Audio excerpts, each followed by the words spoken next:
সকাল সকাল এখানে আমি শাড়ি পরে বেরিয়ে গেছি। তোমরা হয়তো ভাবছো হঠাৎ করে শাড়ি পরে বেরিয়ে গিয়েছে কিসের জন্য বাড়ি থেকে।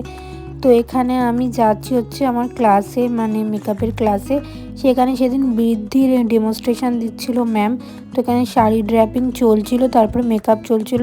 আর এখানে দেখো আমার সাথে যারা শেখে সবাই সেদিন রেড পরে এসেছিল, মানে সবাই সেটা ঠিক করেছিল যে একই কালারের ড্রেস আপ করে আসবে।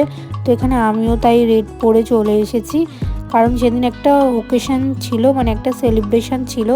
ম্যামের বার্থডে সেলিব্রেট করব ভেবেছিলাম আমরা, যেহেতু ম্যামের বার্থডে কয়েকদিন আগে হয়ে গিয়েছিলো, আমরা এটা কদিন পরেই সেলিব্রেট করছিলাম।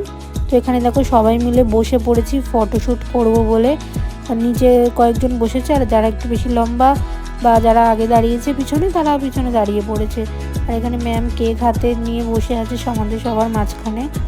তো তারপরে এখানে বেরিয়ে পড়লাম আমি আর চন্দ্রিমা, আমাদের ছুটি হয়ে গিয়েছে। আর এটা হলো তার পরের দিন, এটা আমাদের ট্রিট দিয়েছিল ম্যাম, তো সেটাই আমি একটু ভিডিও করে দেখালাম, বিরিয়ানি খাচ্ছিলাম। আর এই হচ্ছে